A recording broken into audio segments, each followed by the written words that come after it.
Can you feel it, nerds? No, not the overwhelming oppression of consumerism run rampant and the constant soul-crushing feeling of love life inadequacy and ineptitude if you don't purchase every single heart-shaped accoutrement and confection coming and going. No, we're talking about the other feeling. That kind, warm, familiar, welcoming, sometimes safely dangerous feeling that you get when you're wrapped up with that special someone. That feeling that makes you want to storm a reptilian king's castle, fight off an undead horde, or face down an oncoming army, or even just bring them a bug you caught just because that's their favorite bug and they'll like you more for it. Love is in the air here in the hills. Happy Valentine's Day, nerds. Let's get romantic.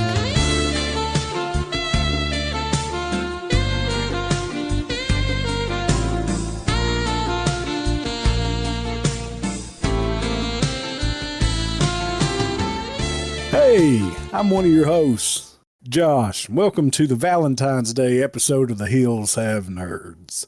With me, as always, are three lovely co-hosts. Travis couldn't be with us here today, but we got Aaron. Hello. We got Cody. Hello. And we got Lee. Hello. Why'd you gotta be normal, Lee? That wasn't normal. That was Lee's sexiest voice. I wasn't trying to be sexy. How are we doing today? They got weirder. Guys. They got weirder as it went. It was like, hello. Hello. Hello. I realize you can't see me tipping my fedora at you, ladies, so I'll say hello. Hello, ladies. I just heard my wife sure not to gag shave in the my other room. I made sure not to shave my neck for this one. Oh, God. They like something to hold on to, Cody. Something you can grab for purchase. But yeah, so we're here today. It is, you guys are listening to this, it is February 14th, ideally, assuming we got this out on time. And it is Valentine's Day here in the States or everywhere. Valentine's Day is a world, national, international holiday. Is it? It's based off Saint Valentine. I mean, maybe, because I think Saint's probably. I think it's a national holiday, but it's probably from Europe. I don't know. And it says it's celebrated in many countries around the world. Well, I'm pulling this up. This is one thing we got a little bit. So we're doing what we're doing today is we're doing kind of a loose weave, just conversational episode, almost akin to our nerd outs. I don't think we really titled this one a nerd out. Future Josh might have. You may be looking at nerd out romance or something. We're just talking about 3rd century Roman saint. Okay. Yeah. If we didn't get this out on time, I hope you had a great Valentine's Day. Yeah, we didn't get it out on time. I hope it was great and filled with everything you wanted it to be filled with and was as kinky or unkinky as you wanted it to be. And definitely leave Speaking a comment shaming Josh. Speaking of kinky, he was the patron saint of tourney, epilepsy, and beekeepers. Oh, Those old kinky beekeepers. Beekeepers. And those epilepsy. those romantic things such as leprosy and epilepsy. Yeah, all right, here. So Valentine's Day customs, sending greeting cards known as Valentines, offering confectionery and presenting flowers, developed in early modern England and spread throughout the English-speaking world in the 19th century. In the later 20th and early 21st centuries, that's now. These customs spread to other countries, like those of Halloween and aspects of Christmas. Valentine's Day is celebrated in many East Asian countries, with Singaporeans, Chinese, and South Koreans spending the most money on Valentine's Day. That's actually kind of crazy. Interesting. Americans don't spend the most money on Valentine's Day gifts. That is weird. But is South Korea the bad Korea? Which one's the bad Korea? That's North Korea. What? North How do you teach our children? Yeah, How I do you don't know teach them which geography, Korea's the Josh. bad Korea? Be literate, man. I don't teach geography. Yeah, he teaches them how to spell North Korea. He doesn't know which one's the bad one. I don't tell them how to Korea. Oh my God. We might need to cut that out. I don't know if I want people to know you asked that question. We don't want people knowing Lee's an idiot. Well, I'm trying to, we're all idiots, but that was up there. That was up there in questions in dumb questions we've asked. Well, I was I don't sitting there think that's thinking, a I was good like, question. I'm not sure which one is the bad Korea. I just can't remember. I don't think North Koreans have disposable income. Jeez. Anyway.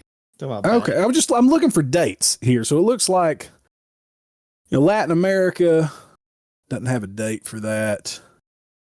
Brazil celebrates it on June 12th. Colombia didn't have a date for that. United States, we know that's today, February 14th. It's actually today is February 4th, peek behind the curtain. But February 14th is when this will be going out. Doesn't tell us when Afghanistan celebrates, Bangladesh, China, India, Iran, Israel, Japan, everywhere there's people, there's romance. People are celebrating Valentine's Day and getting romantic. And we're going to get romantic today here on the podcast. And we're going to talk about romance in our nerddom. Like I said, it's kind of a loose weave conversation. We're going to talk about kind of what we like, what we enjoy about, romance. And if we even enjoy that, I think there's some of us have some strong opinions either way. What's unnecessary, what we feel is unnecessary, what's necessary, and so on and so forth. And across movies, games, books, hell, even board games. I mean, there's romance board games and stuff. But yeah. So that's what we're going to try to do. And then we have I want to touch on the Onyx Storm book that just came out in January. We'll talk about that a little bit. I just thought it was interesting what's going on around that. But first and foremost, guys, what are your plans for Valentine's Day with your significant others? My plan is to watch Captain America, actually. I think we are going to have dinner at some point. Probably going to cook dinner for her and probably send her flowers as I typically do. I'm going to a murder mystery dinner. All right. For a second, I thought you were going to say, we're going to murder people. I mean, you don't know how the night's going to end. I just... Hopefully she didn't listen to this because that would ruin the surprise, I suppose. Oh, well, Surprise! Hopefully it'll be too late by the time this releases. My son has a musical he's in that weekend. So we were going to do, because we'd rented the theater for Brave New World. And so we're going to have to push that out a week. Because we got to go down. We're going to go watch him be in a musical for Valentine's Day. Let our children serenade us. Perfect way to spend Valentine's Day. Absolutely. I'll tell you, one thing that Elizabeth and I have been doing together that has been a blast. And is it murder? No. I don't know if I'd admit to that on the podcast. I have never not killed nobody. Perfect. No, we've been playing, and I think this kind of can roll into our conversation for the day. We've been playing It Takes Two. I really want to play that. It looks good. Yeah. And so for anybody that's not familiar, or Aaron, Lee, are you guys familiar with It Takes Two? Yep. Yeah, I played a little bit of it with Shelly. We had a good time with it. Yeah. So for anybody that's not familiar with It Takes Two, it's a co-op game where the premise is this couple is kind of on the brink of divorce, right? And so they're about to divorce. They're talking about all this stuff, and their daughter is very upset by this, and she goes and cries or says something, and somehow through the power of video game magic, the mom and dad get transported into the bodies of these dolls that she's made, and the game is about them having to work together to get out of the bodies of the dolls. And you have to it's like a puzzle, it's like an action puzzle platformer. If anybody watches our live streams on the YouTube channel, there's actually a live stream, there's actually a VOD of Elizabeth and I playing it, and it is really, really cool. And we're not fully through, so I don't want to comment on all of the game, even though it's fairly older. It's been out for a couple years now. But it has been a lot of fun, and you have to work together to complete these puzzles and like platform challenges that are throughout the game. So the husband and wife are kind of at each other's throats. She doesn't think he's serious enough, and he thinks she's uptight and whatever have you. And then as you progress through the course of the game, they learn how to work together and start having a little fun together and kind of reignites their relationship or what. I mean, it's pretty predictable how this is going to end, I feel like. But it's really neat. Yeah, it's just everything goes up in flames at the end. What is the podcast group's obsession with death today? Like, where this is romance, we're talking about happiness and love, and murder has been brought up several times, and death. Can we? My bloody Valentine. Are y'all all right? Everything okay? No. There's, all right. There's stuff going on, but this is a distraction from that, right? Like we're not getting into any of that. But, all right. Yeah. We're the hills have nerds, right? Not the hills have existential dread. The hills have serial killers. Dear why not both? Heaven. Yeah, I mean, I guess sure. Anyway, It Takes Two. Yeah, that's go ahead. Very brilliant game. I think that Hazelight Studios that's making that. Or made that, excuse me. They also made Brothers, or the guy that directed that game, Brothers, which was another co-op experience. And there's also a game called A Way Out, where you're escaping prison as like a couple of people. So it's really just awesome relationship sort of stuff. And then there's a new one coming out, and if you weren't aware, called Split Fiction, and it's another sort of co-op game where you play as like there's a person that is like a fiction sort of setup, and then what was it, science fiction, and then like one's like high fantasy and one's like science fiction. Yeah, it looks really good. But I think it's neat that they kind of capitalize on that sort of stuff. So probably a good mention to mention Hazelight because of the whole romance and relationship sort of setup. Yeah. How far did you and Shelly get through the game? I don't remember actually. So I know there are 7 like main levels, quote unquote. Elizabeth and I got through 3 of them. And it involved us like having to pilot a plane while I drove and she was the gunner. At one point, she had the head of this hammer and I was throwing nails. And so she had to complete this like platform, this platformer like jumping level, but I had to pierce the platforms in place for her to make the jumps like in time, which was, I mean, it wasn't the hardest bit of gaming I've ever had to do, but it was, I mean, fairly challenging. The timing on that, us having to cooperate and talk. And I really liked that about it. And it was really fun to play as a couple. That's wonderful. Do you think your relationship's stronger having played it? I don't know. Elizabeth, is our relationship stronger having played It Takes Two, or did you get mad at me a couple times? She got really mad at me. So it may have weakened, honestly. Maybe it's just a good representation of the difficulties of relationships. No, it was a lot of fun, and it was something really cool to do together. And so, I mean, there's a suggestion here for you, any couples out there listening. It Takes Two, any of those Hazelight Studios games. Really good for date nights. On the opposite end, I probably wouldn't play Overcooked. That seems like a relationship breaker. What's Overcooked? So that is one we did not have a good time playing together. Apparently, I'm a real dictator in the kitchen. Wait, okay. So what happened with So what is Overcooked? Overcooked is a game where it's just a co-op, I guess. I guess you could call it co-op, a multiplayer game where you are making food, and there's a lot of chaos that happens in the kitchen. And it certainly feels like Hulu's The Bear. If you haven't seen any episodes of that, it's pretty wonderful to check out. Yes, that sort of setup where it's just a lot of frantic things going on. So we'll have links to all this stuff in the show notes, guys. Yeah, fantastic game. Has anybody else in here played it? Yes.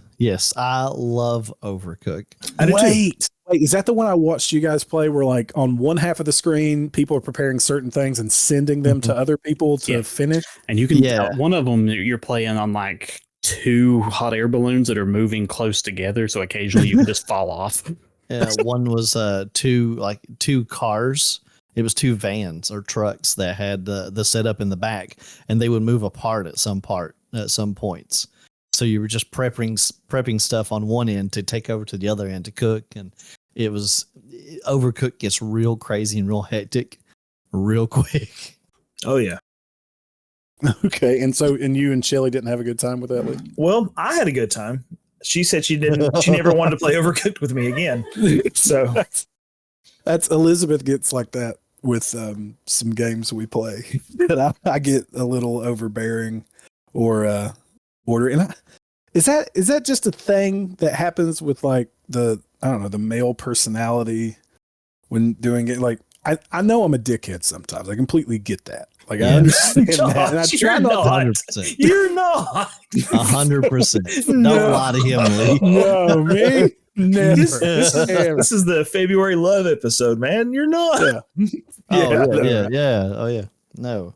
But like I try not, and we talked about some of this in like our tabletop gaming episode and some of the other stuff, just the like overbearing, like I'm gonna take your turn for you stuff. Like, and I do that. I know I catch myself doing that with Elizabeth when we're playing games, and I know it aggravates the hell out of Elizabeth. But anyway, so we're talking about romance. We're talking about mine. I think mine is more so like the focus. I'm like, we need tomatoes, we need lettuce, we need cheese. It's like where we are on that cheese, putting the pressure where on. we're at on the cheese. Where we're at on the cheese. No, we my relationship's Brittany's. It's opposite. Like Brittany's the one who's like gets really in depth. She gets really into it. She's like, "Oh my god, Aaron, why aren't you doing this?" It's like I'm trying my best.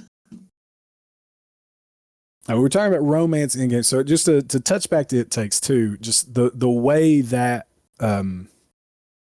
exemplifies, the way it showcases these people's relationship dynamic and it coming together is pretty cool. And I like that. And it does have this kind of like, I don't know, therapeutic growth to it of the characters coming together over time and kind of learning how to work together and working on their differences and working on and finding again that spark that brought them together in the first place. Right. So I like that. And I don't know. I have this feeling it's probably going to end all happy. It may not. They have a daughter in the game, and part of the game is this isn't a giant spoiler, but you have to make her cry. And so they're trying to find a way to make their daughter cry. And they seem pretty like nonchalant about it. So I wasn't it's like these are kind of terrible people.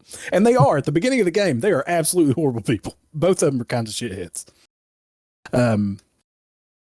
But they're building up and coming through. So I'm excited to finish that with Elizabeth and see where we go there. So that's a good suggestion for a date night for you guys. So romance. What's another example of something you guys like to see that's a romantic exemplification of a video game or a romantic example in a video game, a book, or a movie or something? Don't everybody jump at once. Well, I could jump in. Yeah. Final Fantasy VII is one I've been thinking about a lot lately because I played through Final Fantasy VII Rebirth recently and finished it up. And then today on the way to work, I was even listening to some Final Fantasy VII, the soundtrack to the original game. And I got to thinking about the love dynamic in that game. So I think a point that I'd really like to kind of touch on is like, well, asking too, it's like out of the people that have played in chat, I played through this game or whatever, like, did you choose Aerith or did you choose Tifa? In chat? You got streamer brain. I'm so used to it, man. So what was it, Lee? Did you guys play through with Tifa in mind or Aerith in mind for Cloud as a love interest? I was always more partial to Tifa. Personally. Why? She was the better one. She was there for Cloud the whole time. Okay. Unlike Aerith, who just was just a pretty face who showed up. I've never played through Final Fantasy VII. I've watched it played through a few times. I didn't know there was an option to lean towards one or the other. Yeah, you can actually, by the choices you make in the game, you can go on a date at the Golden Saucer in the old game, in the new game, whatever, with a party member. It actually doesn't have to be Aerith or Tifa. That's just the more common ones. It could be Yuffie. It could be Barrett, actually. But it's kind of like you end up on the date with the love interest or whatever. But to answer the question, I always leaned more towards Aerith going through. My man. Why is that? I guess to me, once you get later in the game, you start seeing that while Tifa cared about Cloud, she also wasn't willing to help him grow. She wanted to let him just sit and stew in things. And I know mentally, like, he was in a weird place for a while, but she seemed more like an enabler of his problems than an actual support. Cody, That's I had why I like never thought Tifa. about that like that. That's brilliant. That's why I And- like Tifa. He's like, just leave me Yeah, alone. that's why you like to. So I always leaned more towards Aerith in that sense, because she actually seemed more to care about his well-being. Though Tifa did as well, it just didn't come across as, I don't know, like actual help to me. I hadn't thought about that, Cody. That's so good, man. Yeah, I had no idea like the relationship dynamics in the original Final Fantasy VII were that in depth. Yeah, it's you can pick who you go on the date with in the Golden Saucer. Well, does it's actually kind of- based on how you react to characters, right? Yeah, I don't remember all the parameters that you have to do, like all the different things. But Oh yeah, I have no idea, but it's based on, do you do this with this character? Do you agree with this character at certain points? Whatever. yeah, I know to go on the date with Barrett, you really have to cold shoulder both of those ladies. yeah. Like, what do you think? Don't I look lovely, Cloud? No. I'm do you more think of a about Michael this? Jordan fan. What do you think about this, Cloud? Your face looks stupid. It's like winking at Barrett. What's up, buddy? Yeah. Oh, that's great. Barrett under his breath is like, my man. Just carrying Barrett across the threshold. So so with that level of romantic choice inside of this, fighting RPG or this, JRPG, like what do you guys feel about that? Like, do you think it was represented well, like it was done well, or did it ever feel heavy-handed, or anything like were you ever put in a situation where it's like, man, I just want to go kill monsters, I really don't care about the interpersonal dynamics here? For Final Fantasy VII, I did care about it, but this is in 6th grade for me. So Yeah. at the point, I thought it was absolutely compelling romance to just see this on the screen, and I wept. I wept when the things went down in the game that I won't spoil here. Oh my god, it's like a 20-year-old game. We can Yeah, say but it's they're more than releasing 20 remakes years of old. it, and Holy some crap. people's not played it yet. Oh my Yeah. god, Sephiroth kills Aerith. That's rude. Rude. Oh my god! Now I'll never play that game. If you Oh, recall, yeah, Josh looks up spoilers ahead of stuff anyway. So, Yeah. like a 30-year-old game. Get over it. Wow. wow, you heard it here first. That was Josh, who was a great guy. This is the love month. Totally not a dick. Totally not. Well, I wanted to say that because I want to ask, like, if you make the decisions to court Tifa or Barrett or Red 13 or whoever the hell you can court in the new one, does that diminish like Cloud's reaction to Aerith's death? Like the No, dialogue and stuff? no, I don't think it changes his dialogue any, because she was still like this major support through the whole thing anyway. No. It only changes your dialogue. Yeah, actually, I think I'm with you on that, Aaron. Because it's like I actually choose Aerith, and I did this last time around, despite the first time I played through Final Fantasy VII, still choosing Aerith. I chose her in Rebirth as well because I was like, I want this to hit the hardest. Honestly, like I was like, I want to see all of their relationship dynamic. That way, it's not just like, oh, I'm in love with Tifa. Oh, Aerith died. That sucks. I want it to be like, I want to collapse. So I want to feel it. I need the what's that I want word? it to be a bawling mess in the corner of the room. Yeah, I need it to be cathartic. So What was that? Life, like flowers, are not beautiful because they are forever. They are beautiful because they do not last. And that fleeting beauty is with us but a moment, but it burns brightly. Isn't that from a thing? I've heard it before, but I Or can't is- remember what it was from. Or it's not beautiful because it lasts, it's beautiful because it doesn't. That's from something. Somebody somewhere said something like that. I mean, I Rugrats or 100% believe you. Yeah. Somewhere somebody probably said something like that. You know what? I'm taking credit for it. I said that. You can quote him on it. you heard it here first. Okay. Yeah, I think that's probably like that has to be one of the more famous. Like when you think video games, that has to be one of the more famous love stories. What are some other ones you think of that might be comparable in video games? What do you think is the most famous like video game love story? Yeah. I mean, what comes to me first is like Mario and Peach. Oh, that's fair. Yeah. Right. But is that so? I was looking up some stuff. Sorry, Cody, did I just cut you off? I was just gonna say there's never really much there though. Yeah, that's what I was getting at. It's like I think the most they've ever had like confirmed courtship is what, Super Mario Odyssey, when him and Bowser are arguing over who gets to marry her. And she walks away. Yeah, like she gets pissed about it. Yeah. Rightfully so. But Yeah. like, I mean, it's always been this kind of like, it's implied, you know, you're saving the princess from the castle. And so Mario and Peach are, you know, a thing. But it's never like overt. Right? Yeah. I mean, Mario 64 is like, I baked you a cake. Come have some cake. It's now like, I love you, buddy. Yeah. So a quick Google search. Apparently, one of the most famous love stories in video games is considered to be a romance between Titus and Yuna in Final Fantasy X. Final Fantasy X. That was actually the one I wanted to talk about. Which, yeah, I know. Which leads into what Cody wants to talk about. Final Way to Fantasy take just that does from love, me, Marin. I yeah, like Final that. Fantasy just does love stories really well, honestly. Except for 8. Yeah.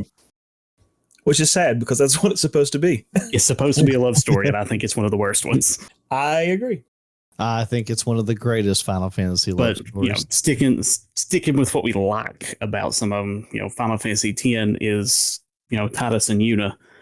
It starts off both of them meeting, and Titus is immediately smitten. Like you can tell just way he talks, acts, everything. And Yuna, honestly, the way she acts seems like she's interested almost immediately as well. It's almost like one of those love at first sight kind of stories. But as you go through, it's got some really complicated things going on because it starts off Yuna knowing she can't have a relationship, but still loving Titus.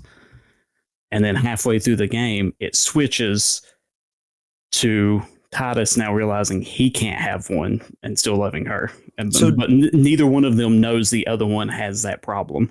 Why can't they have one? Well, spoilers, right? But Yeah. Does Yuna know from the beginning what's up?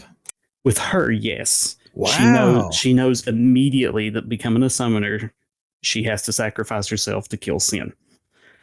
Titus doesn't know that, gets smitten, chases her the whole way through. And she never tells him until it's probably about halfway through the game that he finds out. And then not long after that, he finds out that the only way to permanently kill Sin is to kill Yu Yevon, which stops all the summoning, which kills him. Yeah, does she realize that he is that in the beginning? No. She doesn't know that until they've already done it. And then she starts watching Titus fade away at the end. Wow. Which makes the Suteki Dane scene. It's a scene in Macalonia Woods where they're all underwater. They're floating. They share a kiss floating in this really beautiful scene. Like that much more painful because I think at that moment, both of them realize they love each other. At that moment, both of them also realize that they can't. Is that kind of like a gift of the Magi thing? Yuna knows that they can't, and Titus realizes that she can't, but he doesn't know about him at that point, I think. Two houses, both alike in dignity. I guess. Fair Verona. But the translated words for Suteki Dane is also, like the song is technically called Wouldn't It Be Nice or Wouldn't It Be Wonderful? And it's basically just singing how it would really be nice if we could be together, but kind of sucks we can't. So is there no resolution? Like I've never played Final Fantasy X, so I'm interested in this. So is there no resolution to that? Does that not have a happy ending? Well, they they kill Sin, stops that giant monster from killing millions of people constantly, but it stops the summoning, and Titus fades away. He's gone at the end of 10. Yeah, is he like part of Sin or something? There is a really long, complicated story, but 1,000 years in the past, the city becomes a summon. Like everybody in the city sacrifices themselves to create a summon of the city, and Titus is a summon. Oh, okay. Now, so whenever she sacrifice herself to kill Sin? Initially, she would have to, and it would kill Sin for 10 years, and then he would come back. That route doesn't kill him permanently. Oh, well, that sucks. Yeah. But that was the only way they had. The only way they knew to do anything is somebody sacrificed himself every 10 years to keep him from coming back. And then Titus comes in and is like, oh, we can just kill the guy doing the summoning. Do you guys like that stuff? The whole, like, I'm going to commit the ultimate sacrifice for my, for romance or for love or whatever, like some of those big grandiose. It depends on how it's done. Moments. Yeah, I'm with Cody. I tend to err on the side of but it depends on how it's done. That can be done very poorly, I'm sure. I can't think of an example at the moment, but which for 10 also comes. It's not another sacrifice thing, but it's a really infamous scene that everybody talks about for being a very poorly voice act, and it's Titus's laugh. That's kind of what I was going for earlier. Right. But it's a very endearing moment, and I really like the scene because they're not actually laughing at that part. They were talking. Titus doesn't know about Yuna's sacrifice at this point, and they were talking about something like how they keep going on in like dark moments, and Yuna's like, well, I just force myself to laugh. Why don't you try it?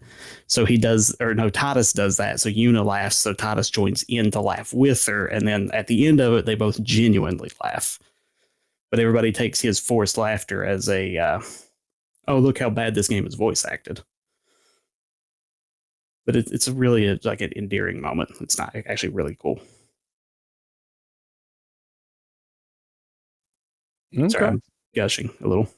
Oh, that's good. That's good. See, the Hills Up, we have soft sides. We enjoy some of this stuff, right? And I think that's a part of the stuff we consume. These romantic relationships, whether they be like overtly romantic, where we're looking at something like Final Fantasy VII, where you're actually courting the character to take them on a date, or whether it's this kind of implied thing where Mario's motivation for saving Peach, right? Like these are dynamics in the media we consume, and this is stuff that we that is important to us. I mean, it's important to me, right? I like to see this stuff done well.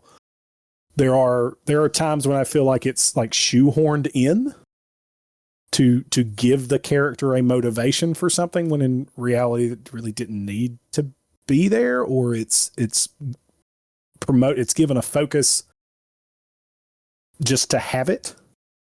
Do you have any examples of that for video games? Because I see that often in film, which I can't off the top of my head name a film with that, but it frustrates me in film. I can't think of an example in video games where it's shoehorned in. The only real thing in video games that I think, like my qualms come more with film and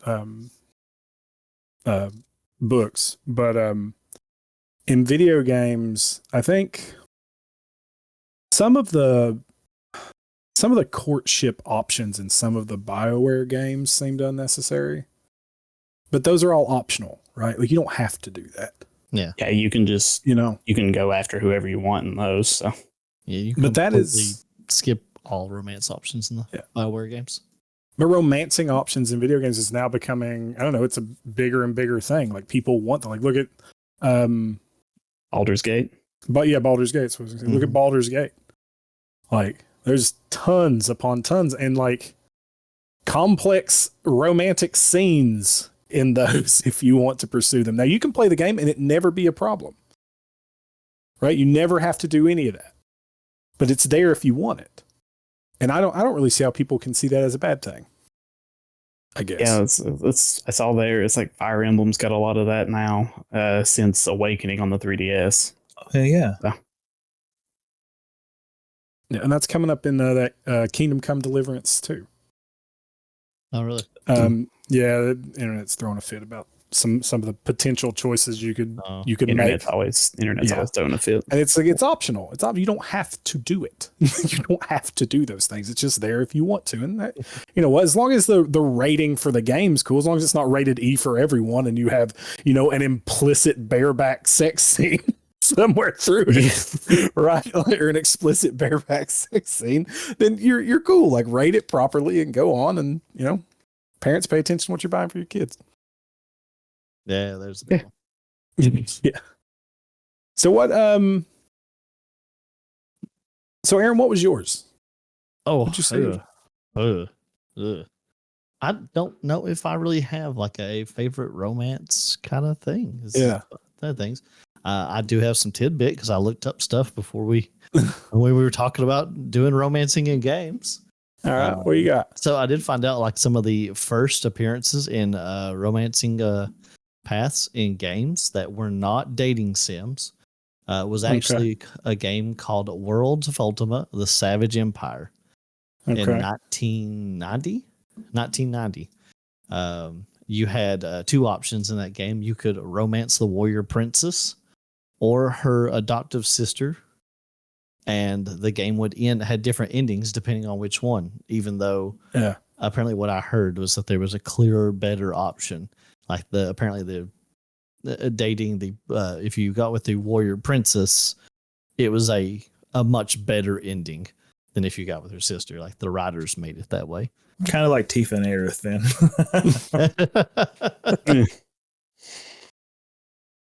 Sure. But I don't know. I don't do. I mean, I love the Mass Effect and Dragon Age, like all the BioWare games. Like I said, it's an optional thing, and I like that it's optional. I don't always have to romance. I usually end up romancing somebody, and sometimes it's just I pick my favorite character, and that's who I end up romancing. And then sometimes I'll romance different characters. I'll play through multiple times. Usually, I'll play through for just the story, and then I'll play through and make my canon opinion. But that I could go on and rant about, but I won't. So you can write your fanfics that you can post online. That don't matter now, thanks to Belgar.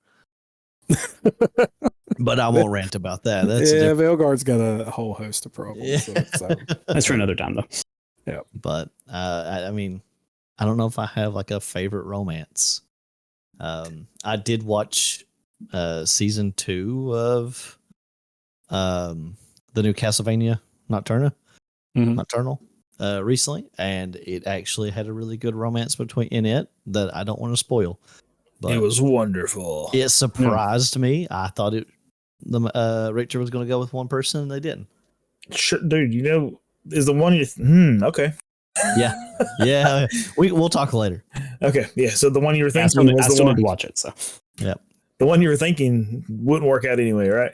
Yeah. Okay, making sure. Yeah. I get the boys talking about an example of what I felt like a romance that they don't know what they want to do with it. Like it started off okay. It started off all right. I get it, neat, and I could see this going somewhere good. But in the most recent seasons of it, now I haven't read the comics, so I can't speak to the comics. But it's for the TV show. Yeah. Is Hughie and Starlight? Yeah. Like I feel like they're I don't know. It has gotten harder and harder to watch them as their relationship has progressed. And maybe that's the point, but I don't, it's hard to believe there's any type of amicability between them anymore. Yeah.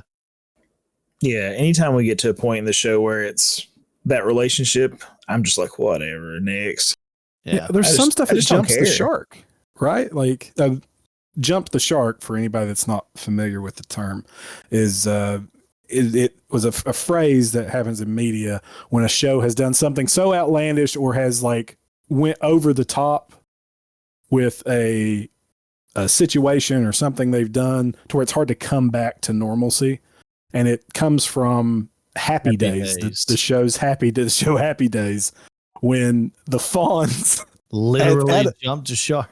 Was it a bet or what was the setup for this? Like he was being pulled by a speedboat and they had a shark. There was a shark in the water and he jumped the shark on skis behind the speedboat on water skis. The show was dying until they aired that episode, and then the show picked up popularity again, and that's why they use the term.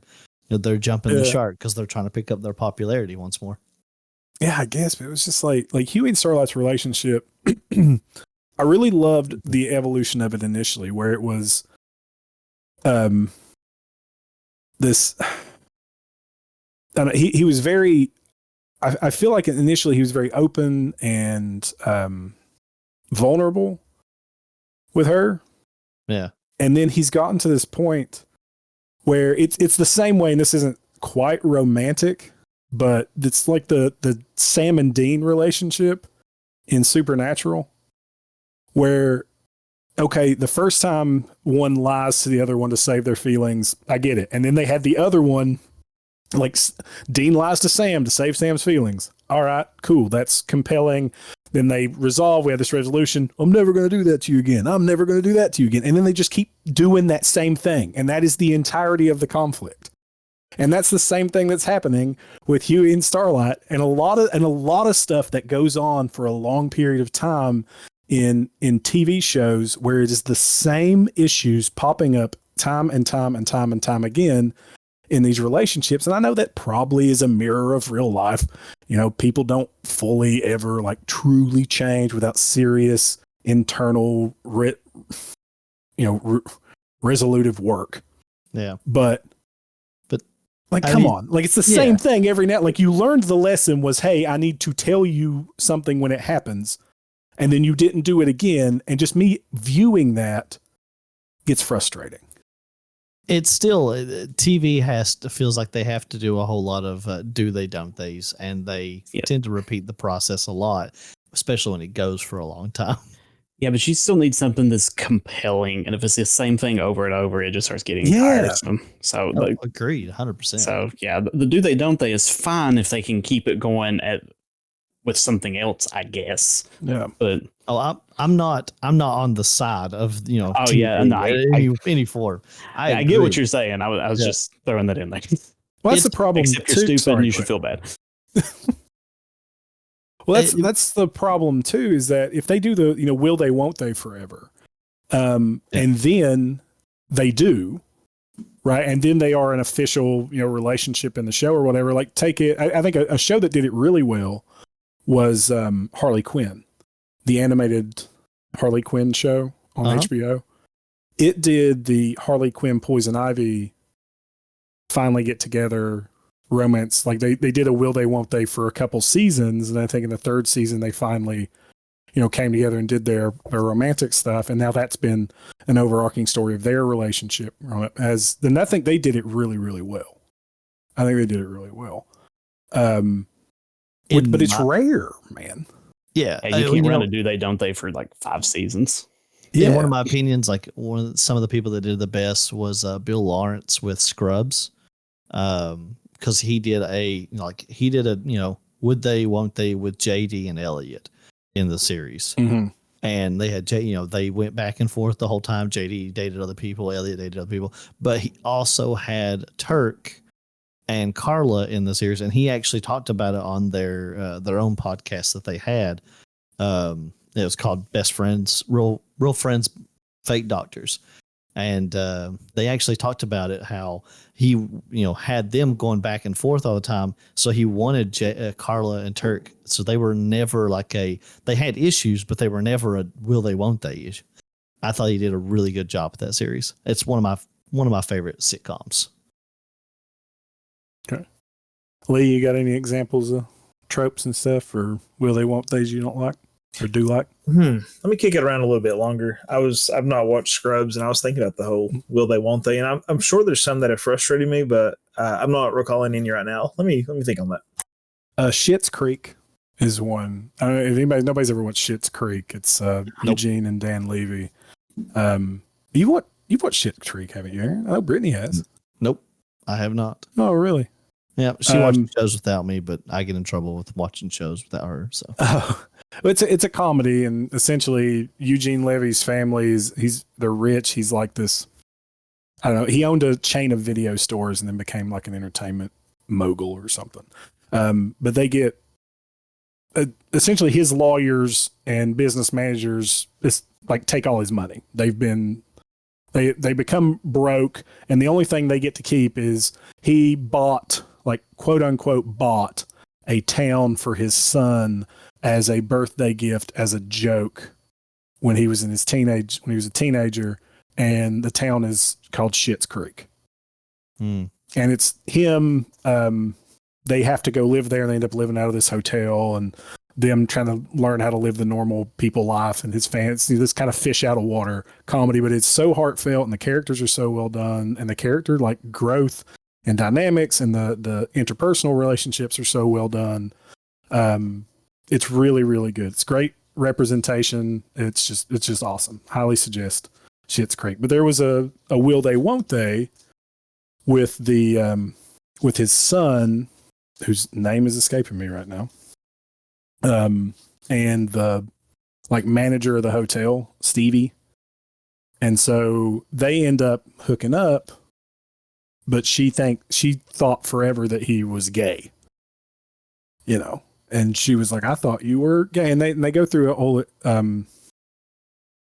discussion of his, sexual identity and how he feels and what he thinks. It's just done really well. It's not like heavy handed. It's not hitting you over the top with anything. It's a really good explanation of that, or at least how he views his life. And then, he goes on to have more romantic relationships, and she goes on. It's just the interpersonal connections are really, really good.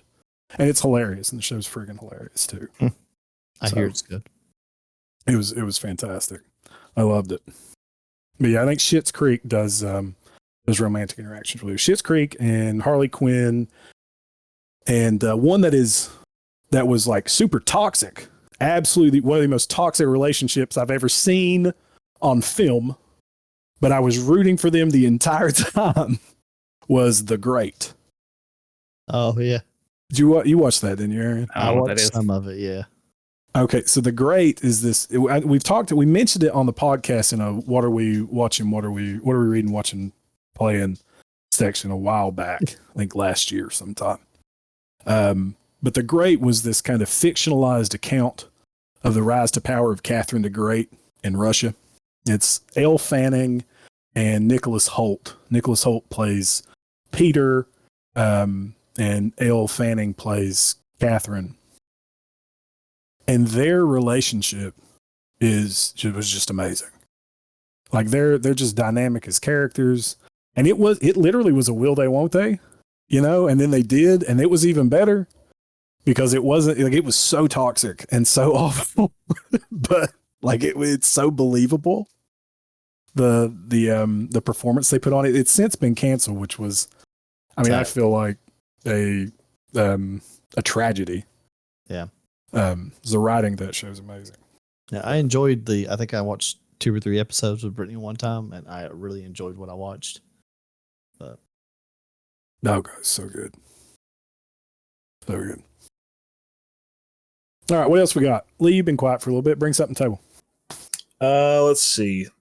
What about video games where you're kind of forced into a romantic relationship that you might not have wanted? You guys familiar with any ones like that?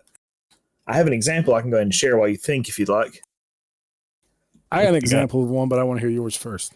I was thinking, I feel like I was forced into a relationship in Fire Emblem Three Houses, and that was a weird one for me anyway. I started playing the game. I love it. It's fantastic. Strategy RPG, very famous, very highly regarded Fire Emblem. And particularly this entry in the game, in the series. But the trouble is for me is that you're an instructor to a bunch of students trying to teach them school, war, whatever, how to work on a battlefield. Then they encourage romantic relationships with these students. And I was like, well, we can't stream that one, can we? So in playing, it was like, kind of like, hey, pick somebody. Who do you want to go on a date with? Who do you want to have tea with? Who do you want to? And I'm like, no, please, stop. Eventually, I was like, fine, Edelgard. And so I picked this one character to be like my person. Turns out she becomes like a female Hitler. And so I was like, well, I chose poorly. So Wait, what? she becomes like a tyrant, man. And she eventually you have to. It's a string of the story, so I don't know if it's even spoilers because there's so many different ways to go. But she becomes a tyrant, and I was like, well, that sucks. So You did. She has a reason for what she did. What she did is so awful and terrible, and she did it completely wrong. But you didn't decide to romance yourself, Lee? I don't think that's an option. Yes. Yes, but it's also really weird. Because it's your mother's spirit dragon that lives in you. It's like your grandmother's spirit dragon that lives in you. Yeah. Is that the little green thing? Yeah, the girl with the green hair. Nah, that's weird too. That's like one of those like I'm over 10,000 years old, even though I look like I'm like 10. You know? Yeah. But and it's also technically you and your grandmother. So it's like it gave me not your grandmother, because your sword is your grandmother's spine. Oh, my bad. What? Josh is like, what are you guys talking about? What the hell? It gave you an option. It gave me an option to like with during the marriage, like you get the ring, and it's like, do you want to give it to her? And I'm like, what? Why? I think eventually I went with Shamir. Shamir. Which house was she in? She's not in the house. She's another one of the. She's the archer. It's like an assassin, like a mercenary hired. Oh, okay. But yeah, that's just being forced into that sort of relationship was weird. And after having to pick eventually, I didn't realize I could I could go with myself. But I think I ended up like. It seems like I was given another option after I had to kill my Hitler wife or whatever. After I had to put her down like the dog she was.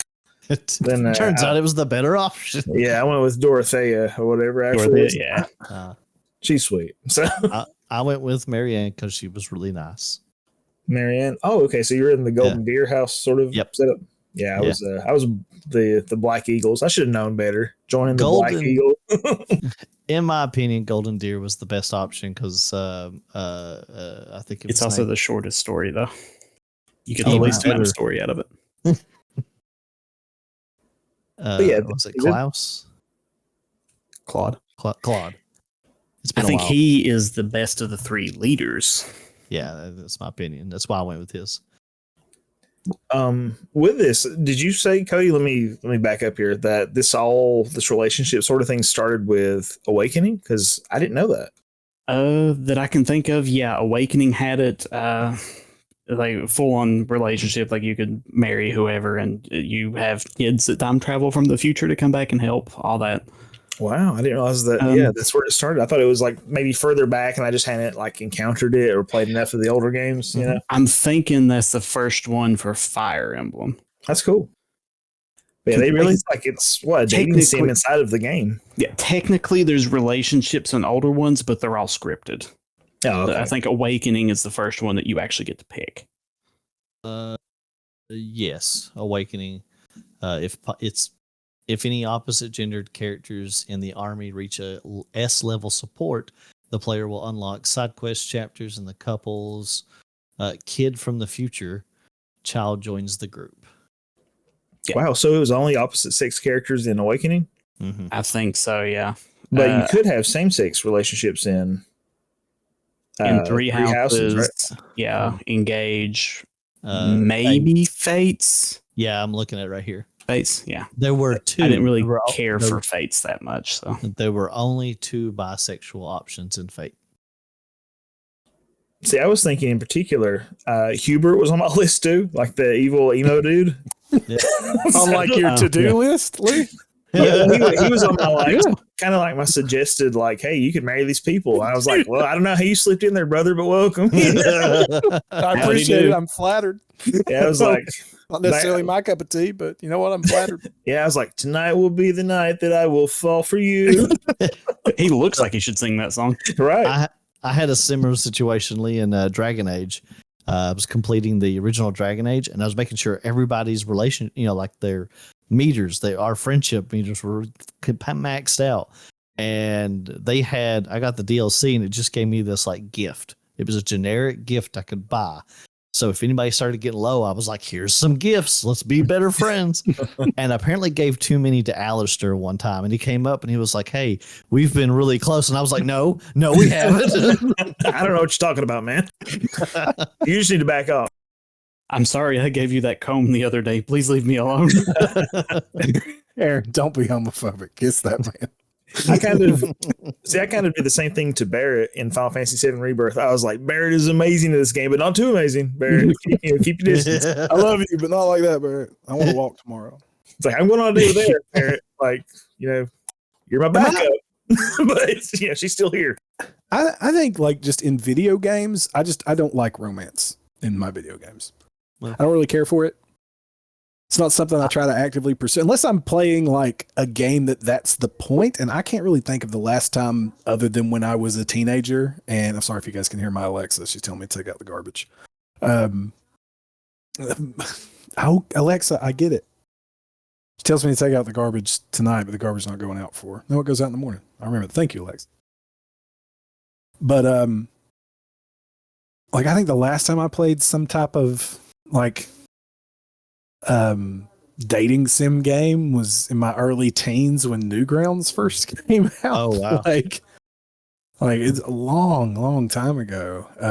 I don't really care for romance in video games. Like I'm not there to experience something romantic. Like the It Takes Two is fun, but it's not a traditional romance, right? Like you're not earning favor. It's two people playing and you're seeing a narrative build, which is, I guess, a little bit different, almost like an interactive novel or something, right? Yeah.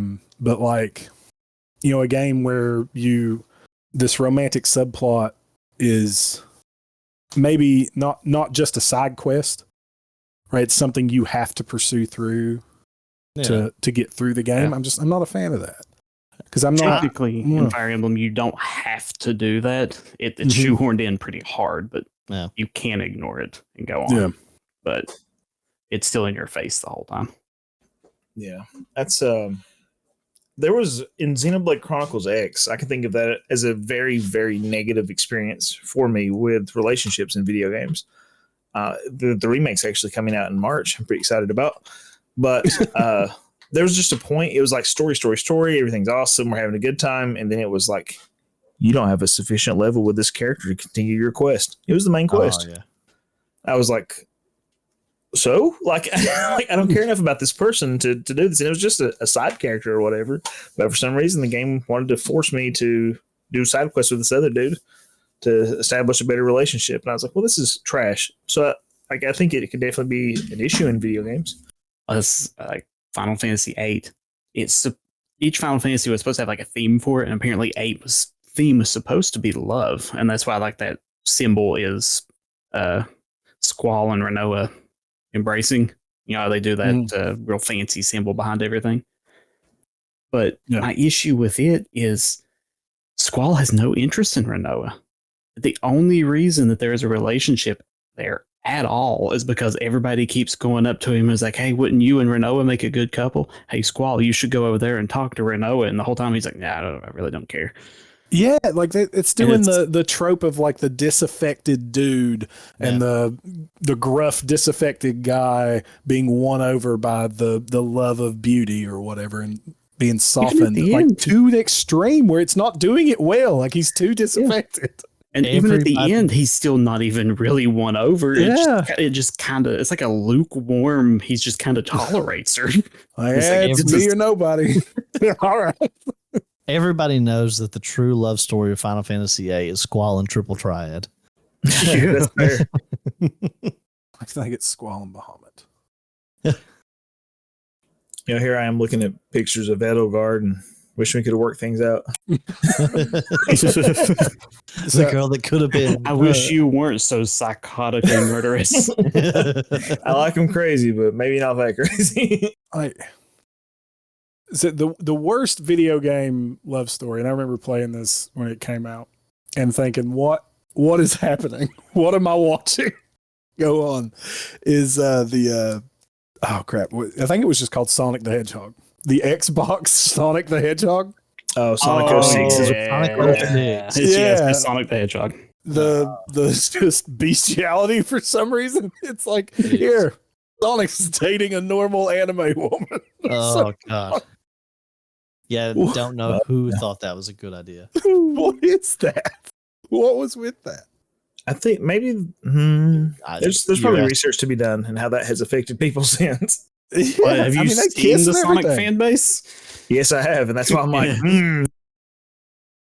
Oh yeah, I think they were probably weird before that. Well, is Sonic, they were weird before that. But what's that pink Sonic? What's her name? Amy. What is Pink Sonic and Amy not a thing? Yeah, I don't apparently know not Pokemon, there. dude. Like, I don't know Pokemon. Jeez, you just trying to piss off every fandom right now, Lee? yeah. Why don't I don't you listen make to a that. comment about mobile phone games while you're... So is Amy and Sonic not like a relationship? I think so. No, not really. They're like Mario and It's- Peach, right? well, Kind of. maybe opposite because Amy keeps chasing Sonic, and he's yeah. He's obviously got a thing for human women. Clearly. For anybody that doesn't know, Sonic 06 had Sonic helping this human empire, and him and the princess ended up falling. Yeah. And this is Sonic the Hedgehog. Blue Sonic, like designed the way we all know and love Sonic, ends up having this romantic relationship with the human princess of this city. Like they save it from the Chaos Emeralds exploding or something like that, or him and Shadow and whatever the other one is. Silver. Yeah, him and Shadow and Silver save it, and then he and the princess like kiss at the end. Solenia is the name of the town, but yeah, it's one I of don't them- remember a ton of it. It was 20 years ago. It was a fever dream of a game anyway because it didn't was work. crazy. Yeah. Oh yeah, it didn't even work half the time. Yeah, there was a whole plot with another hedgehog, like a crystal-like hedgehog called Mephistopheles or something other.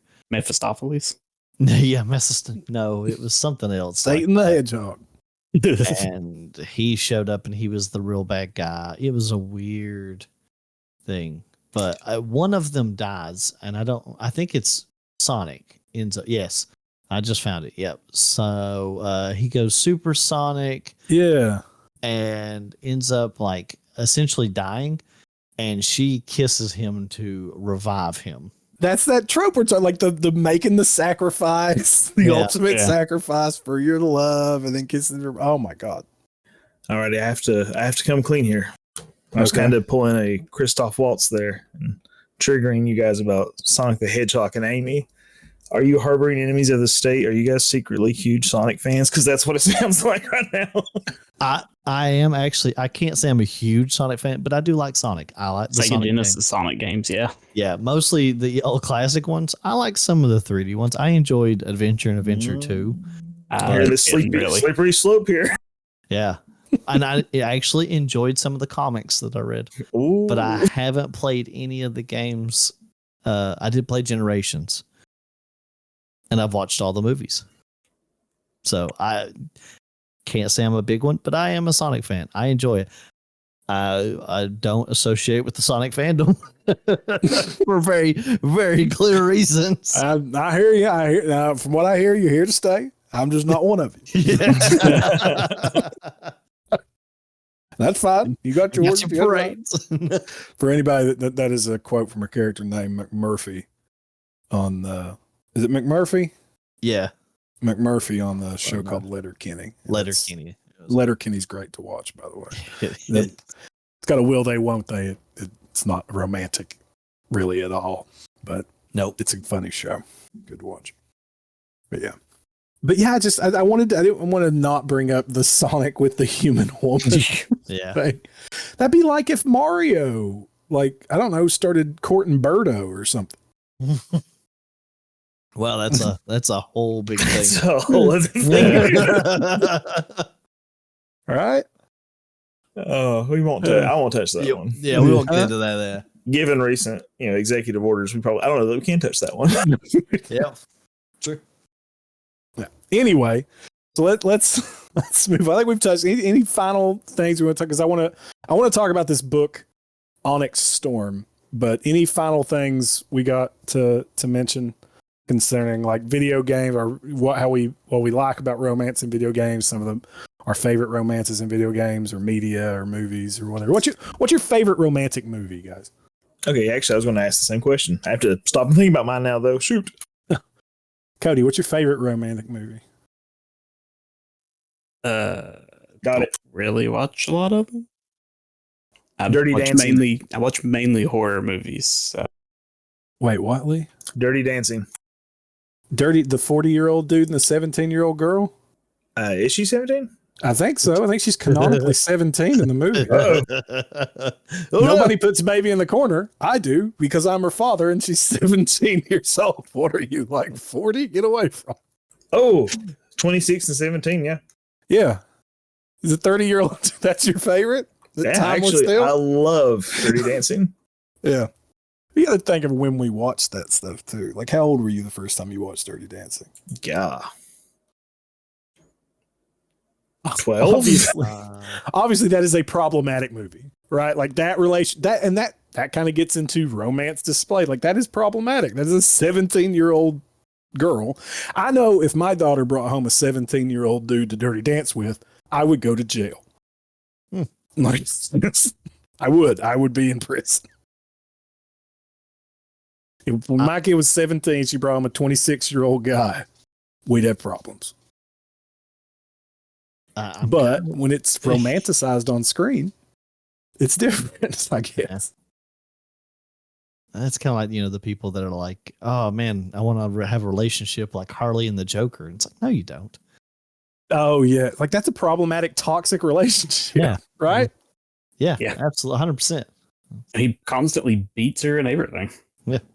So why is Dirty Dancing your favorite romantic movie, Lee? That's a good question, actually. I really like the music quite a bit. It might just be nostalgia. I used to watch it on repeat while I played EverQuest. Okay. So, big fan of that. It's really quotable, but there's some good stuff in there. Like, I carried a watermelon, nobody puts baby in the corner, It's the big one. I know. Yeah, good stuff. I'm kind of with Cody. I don't know. I don't watch a lot of romantic movies. I think the closest thing would probably be like Corpse Bride, maybe. Yeah. That's cool. Okay. I mean, I think that's a romance. Josh approves that one. Josh approves that one. They're both of age, of consenting age. Yeah. That's cool. Like, they can bring home dead people. That's cool. It's no big deal. Necrophilia is not a big deal, but whatever. Same thing. Keep trying to keep digging out of that hole, Lee. Anybody else got something Josh can crap on? Aaron's a necrophilia. What else do you guys like that Josh can trash tonight? I like Grease. I don't think it's one of my favorites, but in that same kind of vein as Dirty Dancing, I liked Grease a lot. I think my favorite like romantic movie is probably The Proposal with Ryan Reynolds and Sandra Bullock. It's a romantic comedy. I like it. It's not realistic, Yeah. I've never seen it, so. Yeah, you never seen The Proposal? Nope. Lee, have you seen it? Cody? I have. It's good. No. Yeah. Quite enjoyable. I'm not a real big movie guy, so like most of what I watched is basically just horror stuff, and then maybe a few things here and there, like Lord of the Rings. But What's your favorite romantic couple from horror movies? There's all kinds of romance in the Scream movies. It always works out great for them. Yeah. Who's your favorite couple from the Scream movies, Cody? there's not really a good couple in the Scream movies because 9 times out of the 10, the boyfriend's killing the other one. I guess 2 times out of 5, but or 6. No. Yeah. But yeah, I don't think there's a good relationship in any of them.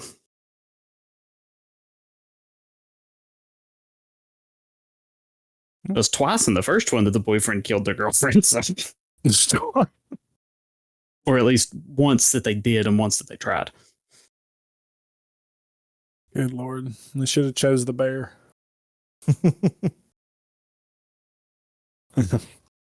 So, You can in Baldur's Gate.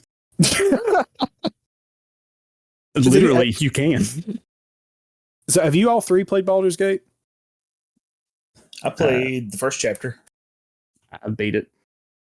Have any of you guys got to the point with the bear? Like, is the bear a bear? The bear's a druid, right? It's a druid, but you can leave them in bear form for that. So That's got to be fan service, right? Like, it has to be. I mean, I assume it's probably a play on the bear.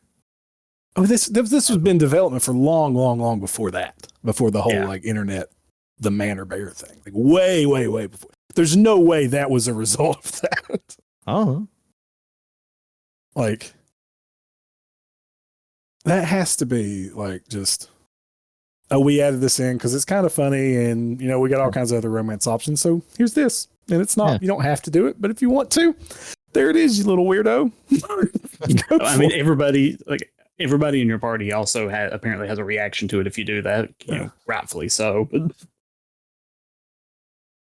yeah. I also like Dirty Dancing. Leo's just busting your balls. My aunt used to watch that on repeat. That and Grease and Independence Day. Every time, because my aunt was just a few years older than I was. And I remember when I was little, we'd come over to my grandparents' house.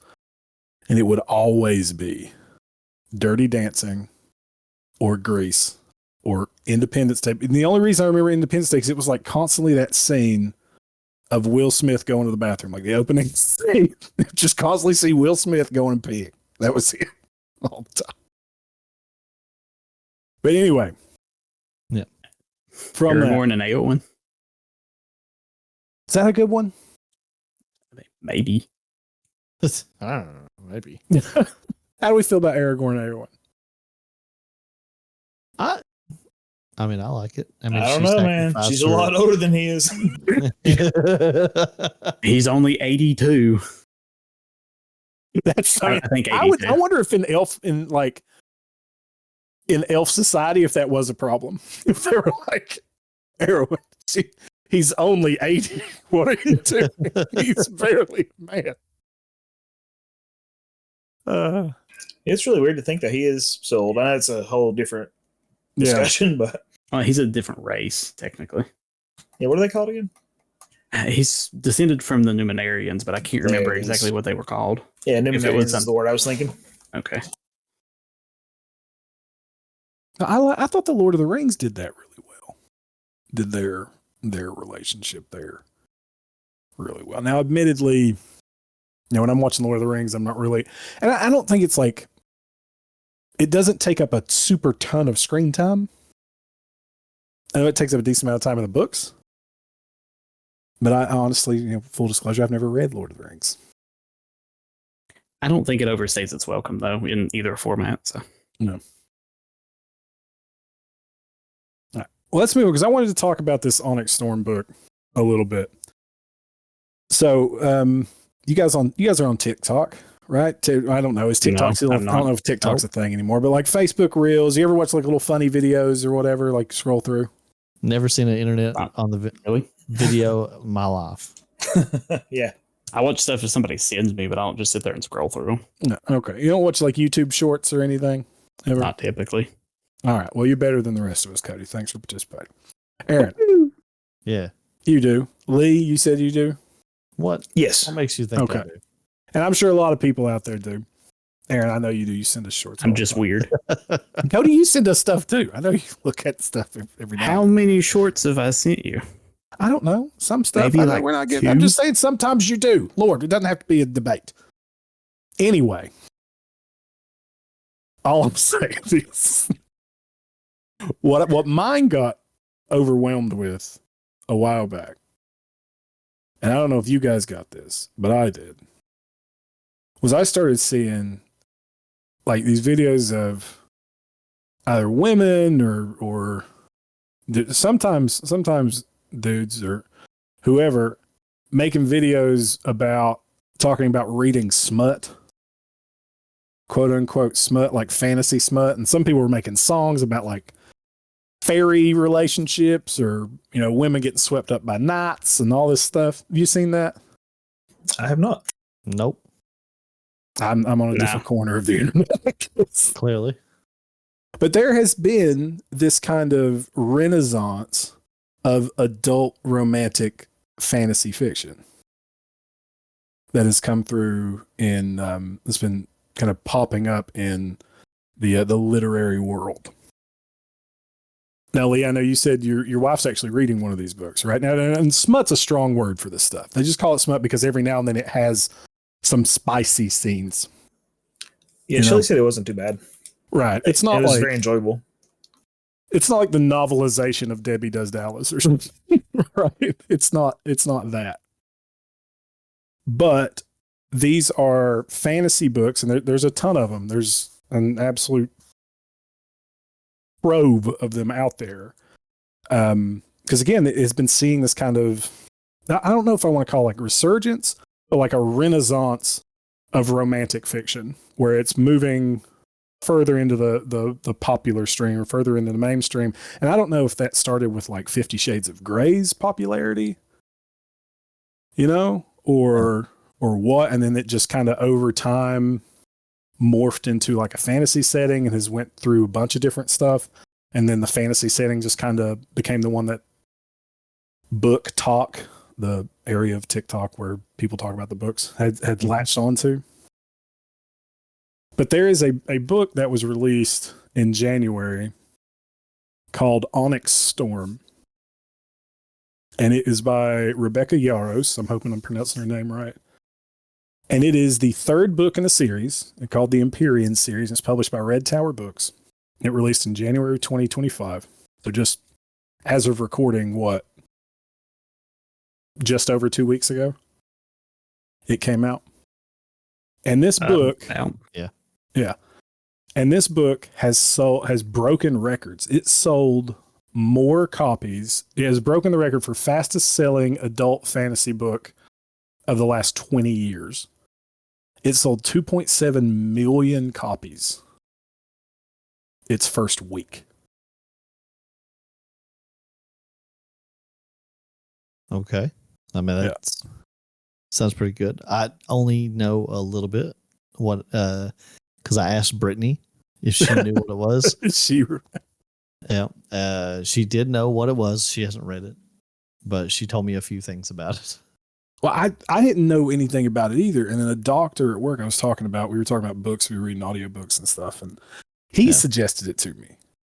Oh. He was like, man, it's a little spicy.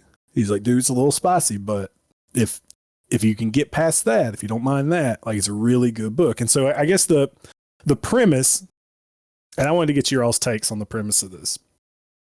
So I'm going to tell you how Brittany described it, because I feel like it's clearly not a full description. She just said it's an adult fantasy romance novel about dragon riders and apparently steamy men. Okay. Steamy men. That's what she said. That's all I know. Lee, is that how Shelley described it to you? Well, yeah, she said that when she was reading it, she was like, oh, yeah, I'm pretty far into this book, and I'm not seeing anything like, wow, there's some kind of hints at some sexy stuff. And then the next day I came in, and she was like, oh, I found it. Well, there's just been this massive, I mean, and maybe you guys just don't see it on your stuff, but like, obviously Brittany knew about it. Yeah. You know, you said, Lee, your wife is reading them. The doctor at work suggesting it to me. I'm seeing it all over my TikTok and stuff. And I'm in a lot of like fantasy groups and that stuff. I don't necessarily read this stuff. I used to read a lot of Anne Rice when I was a kid, but I don't think the algorithms are picking up on my 12-year-old reading habits. You know, I probably shouldn't have read Anne Rice at 12, but I did. But yeah, so this is based around the main character of Violet. She's a 20-year-old girl, and she's attending a military college where her mother's the commanding general. And it talks about her perils, and like the military college splits its students into 4 quadrants. You know, cue the Harry Potter analogies here. But so she has to join the Dragon Riders quadrant. And she ends up meeting some friends, and she ends up like bonding with these 2 dragons. And though there's no like, we don't go Sonic level, right? There's no dragon on human stuff from what I could tell. Thank Doing goodness. research about this. But no, this isn't a Sonic game. There's no bestiality in this. But they're fighting against this like evil army called the Venom. And she's been the first person in a long time to bond with 2 dragons. She ends up bonding with 2 dragons or whatever. And then she meets, you know, various men. And this girl, this seems like a self-insert from the author. You guys know what I'm talking about? Yeah. Where the author inserts themselves. Right. Yeah, because the girl, Violet, has Ehlers-Danlos syndromes. EDS and Ehlers-Danlos syndromes. If you ever seen anybody with it, they have like hyperflexibility, they have a lot of joint pain, they get early onset arthritis. They're prone to like dislocating things pretty well. But apparently the author has that too, but she's given her heroine, her protagonist, that. And it's pretty obviously a self-insert, you know. But this 3rd book, so the first book in the series was Fourth Wing, and that was released in May of 23. The second one was Iron Flame, November 23. And this 3rd one, Onyx Storm, has just went wild. Absolutely wild. That's some fast writing. Yeah, she released Fourth Wing and then Iron Flame within 6 months of each other. But then Onyx Storm, I guess, it's a year, over a year and a couple months since the last one. I mean, what do you guys think of this? Like, it's fantasy, so that's cool, right? But it's got that like part of the selling point of it is that there are explicit romantic scenes. Like, where does the breakdown happen there? You know, what is there a break from, this is a fantasy novel into smut or whatever? Because you see that's like the joke on the internet is, I love to read my smut. Like, is it that for you? I mean, what do you think? I I don't know, man. I don't know. I don't really have an opinion. It's not my thing. I mean, it's getting people into fantasy. Then, I mean, great. Brittany likes a lot of the dark fantasy books and stuff like that. A lot of smut. She likes those books, but I mean, it's not my thing. And I'm glad that she's into something. And I'm always happy to listen to her hobbies. But yeah, anything that gets people reading, I guess. Yeah. It's not the bottom line is it's not my thing. And she knows that, but yeah. So I mean, what do you think, like, as far as like the whole episode's about romance, right? So these are romantic books, but obviously like the romance is taken to, and in some cases, from what I've gleaned, I have not read the books, and I don't know, maybe a listener can write us on this, but explicit, and not like grotesquely explicit, but explicit levels. Like, what do you guys feel about that in your reading? Like, Cody, you're an avid reader. Like, does that break anything for you? Or like, if you get to a point and there's like a particularly spicy scene in your books or whatever, like, how do you feel about that in the media you consume? It depends on how far it goes. Because I mean, I read a lot of Stephen King, and he does have a lot of spicy scenes in his books. I mean, just in The Stand, there's plenty of sex scenes just sprinkled throughout, but he never gets nasty or gross with them. So I mean, as long as he doesn't go too far, it's fine. So it's one of those, like, as long as it's not taken away from the story, basically. Because I mean, I don't want that to be a focal point. That's not what I'm reading for. But I mean, to each their own.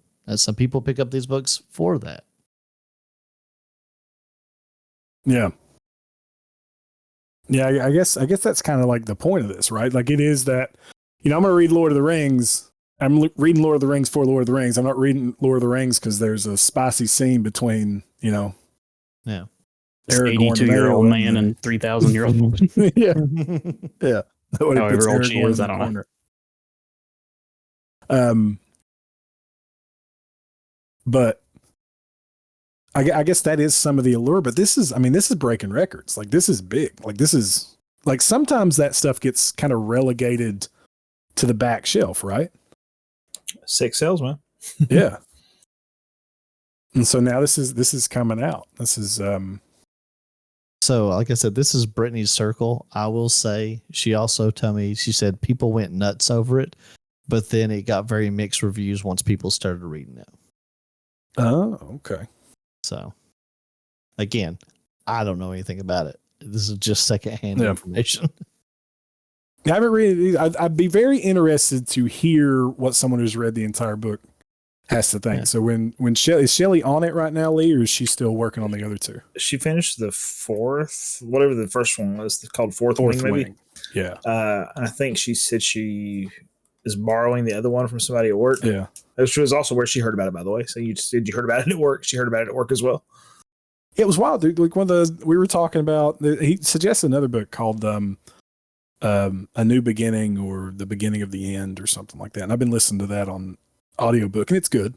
Although I think I'm going to order it to read it, just because I think the guy I'm listening to narrate it can't read. It's weird, man. I can't really explain how She he's does a narrating. poor job. Yeah. Like listening to Aaron narrate a book. Wow, Cody. Wow. Wow. Take a swing at air. Rude. Calling me out Holy of my illiteracy. That's what I'm here for. Good Lord. Just out of nowhere. It's like we were all sitting around a circle. Cody just turns around and punches Aaron right in the mouth. I woke up today and chose violence. Sorry, I didn't have a teacher like Lee. I didn't either. I can't read either, dude. I'm trying to set you up, Lee. I tried. I appreciate it. Oh, but yeah. What was it? Those who can do and those who can't teach. So I can't read. Well, all right. I think that's a good spot to end it. I think we kind of hit what we were wanting to hit. I think it's a pretty good little flowing conversation about what we like for romance. If hitting Aaron was what we were going for, we did it. We'll just did it. I end just on wish he was in the room so I could kick him. just straight punch right to Aaron. Good Lord, Cody. No love for Aaron from Cody here on Valentine's Day. Never is. He said, "You better order that smutty book, my friend." But all right, what do you like? What kind of what gets your romantic passions a kindling? What makes your heart become a flutter? What do you like in your media? What do you not like? Do you think all this stuff's dumb? You don't want to see people kissing? That's gross. Let us know. You can let us know by emailing us at the Hills Have Nerds. There is no the. It's hillshavenerds@gmail.com. Hillshavenerds@gmail.com. Email us there, or come on our Facebook for Valentine's Day. You can come on in and talk to us on Facebook. You can search the Hills Have Nerds on Facebook, search us on YouTube, search us anywhere you get your podcast, find the show, find other shows and all of our stuff in the past. And come in our Discord. We got that link. There's links to that in the show notes, links to our Facebook, links to all that stuff down through there. Let us know what you think. We want to hear do you have any nerdy Valentine's Day plans? What are you guys doing? Captain America Brave New World's coming out. You guys going to go see that? We're excited. I'm excited. Other than that, Lee, if you like the show, let people know about it. Tell somebody, tell your friends, tell your family, tell your loved ones. That'd be a great Tell thing your to enemies. do. Yeah. What's that, Steven? If you don't like it, tell your enemies so they can listen to it. Yeah. If you like us, tell your friends. If you don't like us, tell your enemies. But if you're sitting with your loved one, you're cuddled up, and you listen to the Hills Have Nerds for Valentine's Day because we're the most romantic podcast you can find, then you know what? We appreciate that. And we hope our sultry tones help set the mood for some spicy evenings. Yeah. Guys, if people want to listen to you all to get spicy, where can they find you at, Lee? I stream on Twitch at twitch.tv/pixelbrolee, where I play mostly RPGs and retro video games. And then I have a YouTube channel where I talk about RPGs mostly and retro video games. So, and the YouTube is Pixelbrolee. So youtube.com/@pixelbrolee. There'll be links to that in the show notes. And Cody, where can the people find you? You can find me hanging out in the Discord, or I stream once a week over at twitch.tv/coffee break lounge. And it's usually something Resident Evil related or something completely random. So it's always a good time. Aaron, where can people find you? They can find me in our good old Discord as usual. And they can also help me out if they want to go to my unaffiliated shop called Loot and Garb. We'll provide a link and maybe purchase a t-shirt or a tumbler or something. Yep. Aaron sells swag. You can go buy that. Now that's not associated with the Hills Have Nerds. You're just helping Aaron out, but buy something for your significant other from Aaron. It's a great Valentine's Day gift. I designed the things. They're cool. Even though it's already Valentine's Day and it's past. But you know what? It's the thought that counts. And with Valentine's should be every day. With that, I think we're done. We love you. Have a happy Valentine's Day, nerds. Bye-bye, everybody. Right. Sorry, your relationship's not high enough to do that. Yeah. You must establish a stronger relationship with this NPC to progress.